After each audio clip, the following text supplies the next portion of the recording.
Hello, everyone. Good morning. My name is Dr. Amanda Trauma, and I'm one of the clinical counselors here at CAPS for Cal State Long Beach. And today, I wanted to talk a little bit about stress management because, boy, has 2020 given us some stress to manage, and we are approaching finals. We are making it through midterms. We are trying to cope with so many things on our plate. So let's touch base a little bit about some coping strategies and some ways that we can maintain a happy, healthy demeanor through all of the stuff that we are navigating in these times, right? So usually when we're talking about stress management, we're talking about things like financial stress, family stress, relational stress. These are things that we call normal stressors that we're dealing with on a daily basis, right? Prior to the year 2020, midterms are very stressful, finals are very stressful. Being a student is very stressful, right? It's only one of the identities that you're coping with. Now we look at the year 2020. I've had colleagues call it the year of stress and anxiety, and boy, that is not a lie, right? So in these circumstances, what are we looking at? We're looking at all the normal stressors that we would be typically enduring, but we're adding in things like a pandemic. We have never coped with a pandemic before, at least I haven't in my years of living, right? So the stress of the health concerns, worry about family, worry about contamination, those things that have to do with the pandemic, as well as the pandemic taking away a lot of our coping. So we're lacking connection with others, like physical, face-to-face connection. A lot of our coping strategies, being able to go out and exercise, being able to be social, some of these things have been taken away from us, right? So these are unique stressors to the year 2020. We also look at political stressors. We have endured quite a stressful election that came with a lot, right? A lot up in the air, a lot of uncertainty, not knowing, feeling powerless. All of these things are really impacting us, right? So if we look at the normal stressors plus the unique stressors of 2020, and then you add in things like finals, being a student, not having the connection of your peers. Usually you'd be in class, and if you're stressed about an assignment, you could ask someone else that's in your class, right? You have that support. It's a little bit harder to access that right now, and those are some things that we're coping with through midterms and finals.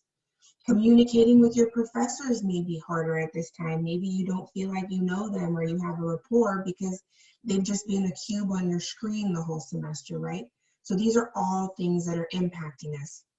So today, I want to take some time out and kind of go through some ways that we can help to alleviate some of those stressors, manage and cope. And really what it comes down to is we are all just doing the best we can with what we have right now. We are trying to maintain and get through. I really don't know if anyone at this time is just thriving and feeling great because there are so many adversities that we're facing, right?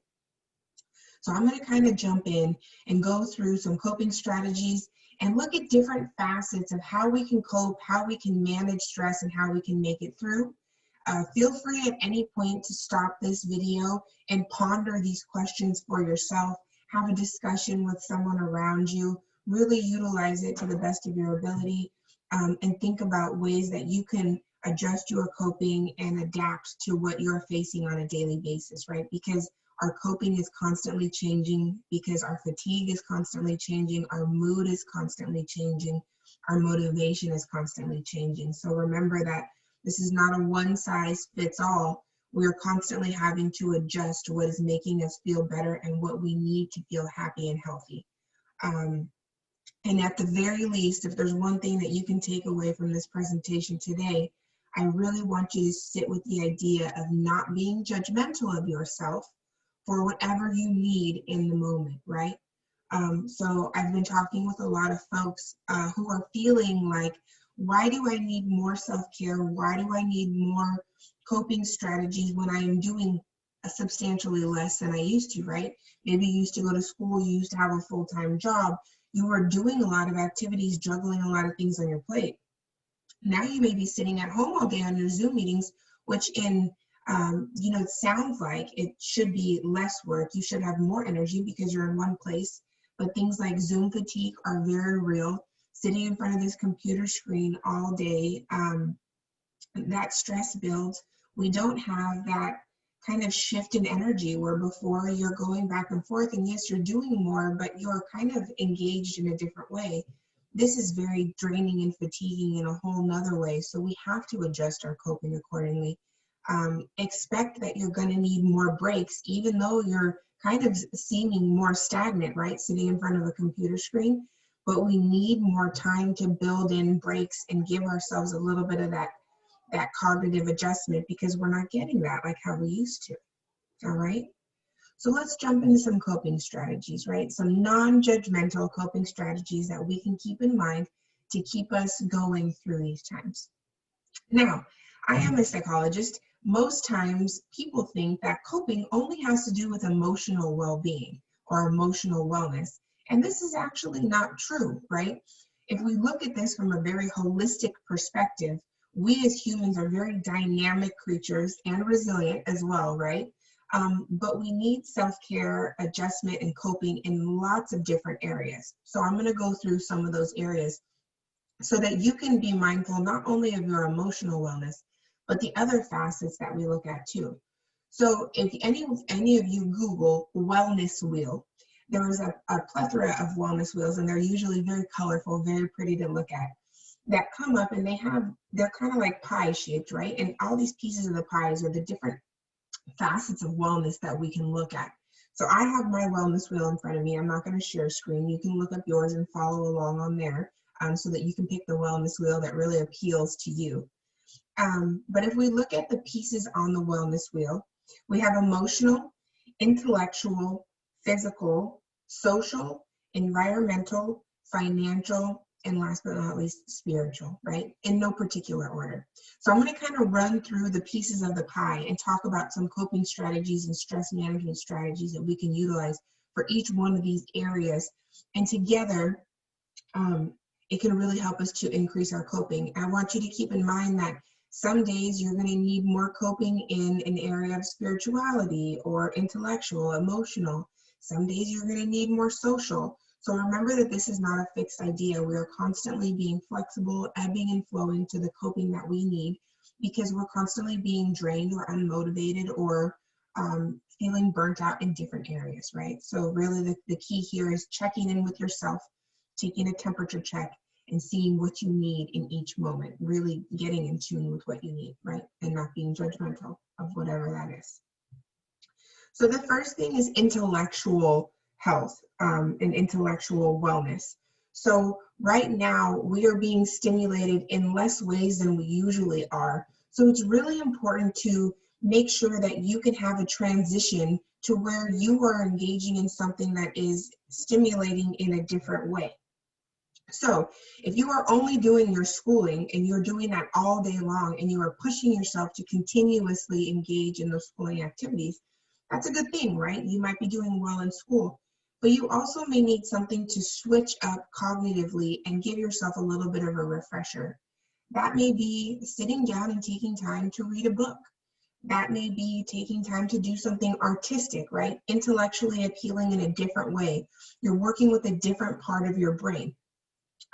So something that stimulates you in a different way. Since we're not getting that adjustment of going to different spaces now, we have to give our brain something else to do so that it is stimulated in a new way.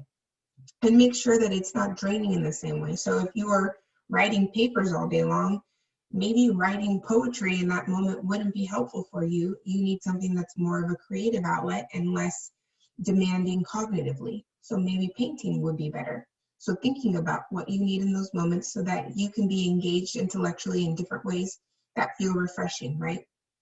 After a long day of writing notes, for me, I don't know if I would want to write poetry, but painting something really feels good. It makes me feel rejuvenated. And that's an awesome way to cope for the intellectual facet, right? Physical. This is a huge component, right? We talk about physical fitness, and it's not just in terms of losing weight or looking good. That could be a benefit, but this is not the goal here. The goal here is to move energy, get going, and really create the chemical reaction that we need. When we're sitting with stress, we build cortisol in our systems as a stress hormone, If we're engaging in a fight or flight because we're anxiety ridden, we have anxiety happening, our brains dump these chemicals in that are stressful to us. And really one of the ways to release those chemicals and rejuvenate our bodies is to become physical and sweat, so that we can kind of, what's the word I'm looking for? Cleanse our body of those chemicals that are not too good for us, like the cortisol, like I previously mentioned. So getting physical is not only helpful in rejuvenating and cleansing our bodies, but it is also helpful in moving energy and getting grounded. So if you're being physical, maybe you're going outside for a walk, you're socially distanced, whatever you feel comfortable with, but you're getting some fresh air, you're getting maybe some sun, you're getting some movement in, and that really helps with coping on multiple levels. Like I said, on a neurological level, on a grounding level, and it's just good to not be stagnant, to get some movement in, right? And that movement doesn't always have to look the same. It could be a quick walk.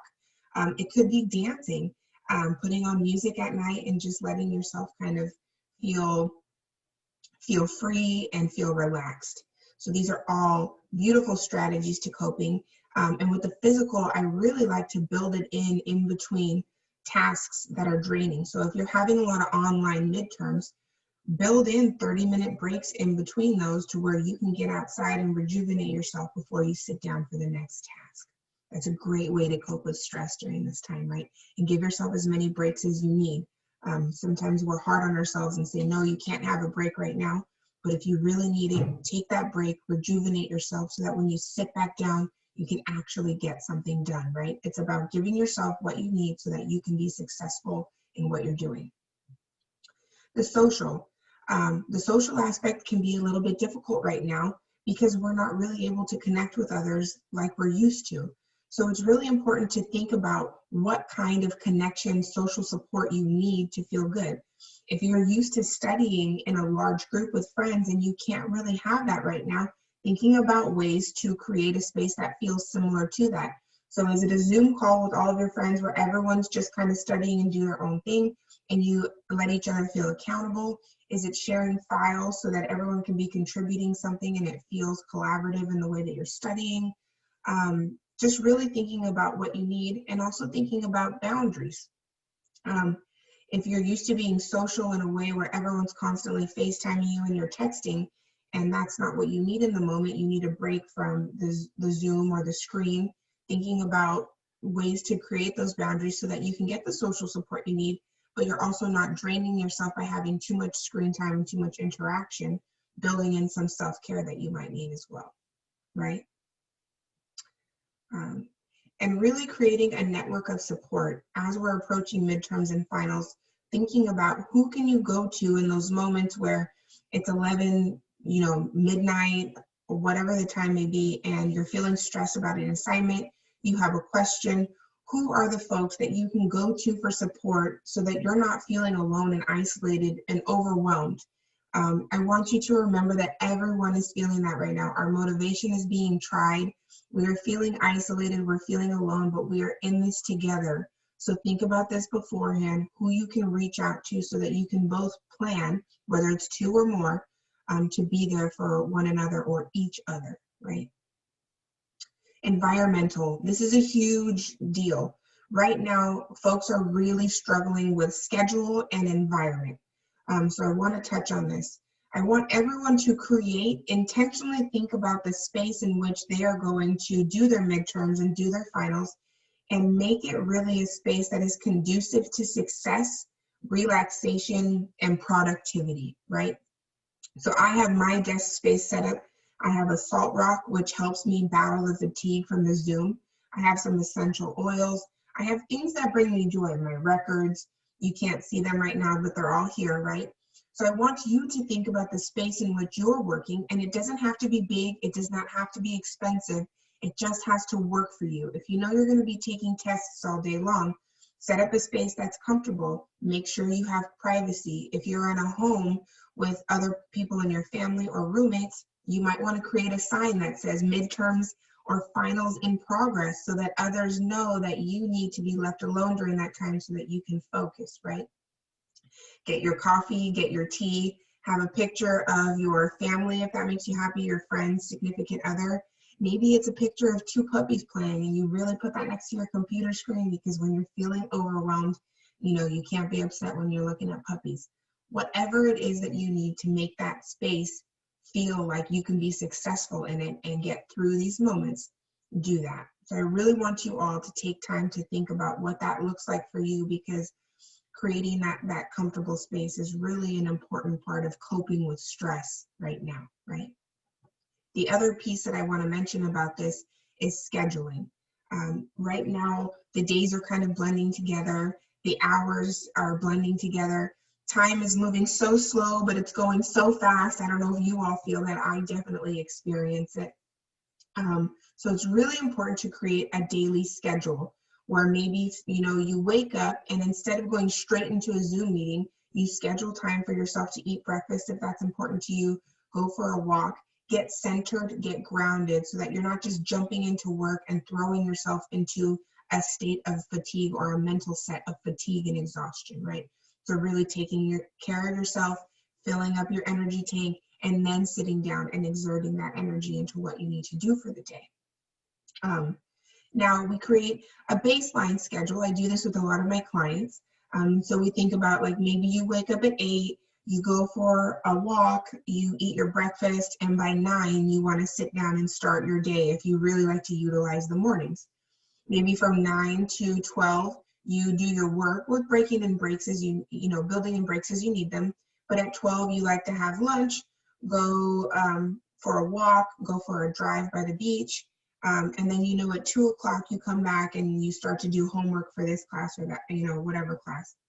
You sit down with your schedule and know where you can build in time to work, time for self-care, time for breaks, time for homework, how you want to switch up the day. What this does is it gives our brains a framework to operate. So we know, okay, at this time I should be doing this, at this time maybe I'll be doing this. And does it work all day, every day? No. Sometimes there's going to be flexibility. Sometimes you're going to be exhausted, and that's okay. But what we're doing is we're trying to mimic the daily schedule in which we used to have, where you were in class from 1 to 3, you knew you'd be at work from this time to this time. We're trying to mimic that so that we can capitalize on the energy and motivation we have when we have it, and also restore ourselves as we need it. So that schedule is really important, because if you have more energy in the morning, you want to plan to get more done at that time, so that when you are a little bit more tired or fatigued at night, you don't have as much on your plate and you're not feeling bad that you're not getting things done. Of course, nothing is perfect. Motivation is hard to come by these days, so don't be hard on yourself if you don't always get everything done. Just remember that you got to put one foot in front of the other, keep going, and do the best that you can. For myself personally, I have been getting a rush of energy at 9 or 10 o'clock at night. That's when I'm getting my notes done. I'm not being hard on myself because of it. I'm just preparing. I know that I take a shower, I eat my dinner, and then that's my time to shine. And that's okay right now. So whatever works for you, think about it, sit with yourself, and try to capitalize on it to the best of your abilities. Another thing is financial wellness. A lot of folks are really concerned and impacted with finances right now. It's a tough one to sit with, but the best coping strategies that we can offer is to have conversations, seek support and resources. The university offers lots of resources around finances and financial planning. And really, planning and communication around finances is the most important. Not addressing it can build anxiety around it. So if you're going to have a hard time managing for the rest of the semester into the winter, through the holidays can be really financially stressful. Sit down and plan. Think about where your finances are at, what you have access to, and how you can plan so that you can make it through the next couple months in a way where you're not constantly thinking like, I don't know if I'm going to have enough money for this, but we'll just see how it goes. That not knowing and not addressing can build anxiety within us and affect us. So really sit down, access the support you need, reach out for help, and plan as best as you can, so that that is not something else that we're adding to our already heavy plates, right? One of the last things is spiritual wellness. This is one of my personal favorites, because what it really has to do with is making meaning of what you're experiencing. And this is whether you're looking at this from a religious lens, a spiritual lens, whatever holistic lens you're looking at this at. These are things that a lot of us have never experienced before, and these are adversities that we did not anticipate. So it's really important for us to make meaning of all the things that we are seeing and we are experiencing as either directly a product of the stressors that we have, or the ripple effect from what is happening. So thinking about our health and wellness, thinking about our purpose, thinking about our values, these are all really important questions to ask ourselves in these times. Prior to the election, if you were feeling powerless, or in your classes, if you're feeling powerless or isolated, sitting with that and thinking, what am I supposed to get from this experience? What are areas that I can improve on? And what are my worldviews on these things?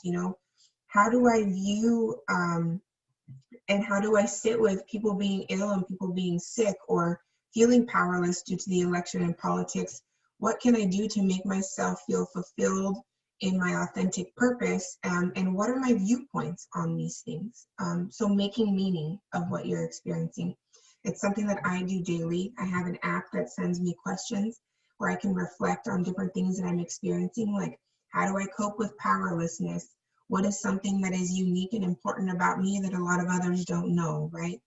So really sitting with yourself in that way and getting reflective about what you're experiencing, because this is a time that you're going to look back on and say, wow, I can't believe I lived through that, and this is what I got from it, right?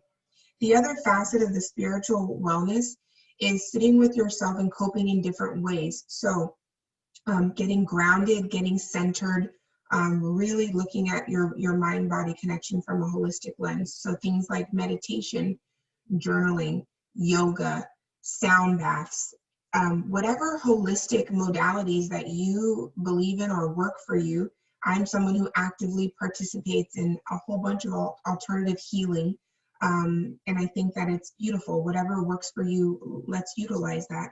Yoga really helps you get in touch with your breath, helps you get your nervous system regulated. It really does kind of calm us down because we're in this constant state of fight or flight and stress. We think we're not because it's become so normal, but if we actually say someone rubbed your back or you take a nap and you feel really relaxed and you think, wow, I feel so calm right now. That is actually your nervous system being regulated. We are never there all the time, right? So really doing things that are intentionally trying to get us to, so it's practicing deep breathing. You can YouTube deep breathing strategies, meditation, focusing on your breath, sitting with your thoughts, learning to have a different relationship with your thoughts so that they don't have so much power over you. All of these things are really integral things for us to incorporate through these stressful times. And especially while we're going through finals, midterms, all these things, right? The more we practice these things, the more connected we get with ourselves, the better we are at regulating ourselves, bringing ourselves back down to center, getting grounded and feeling less anxious. So it's a slow process. None of this will happen overnight.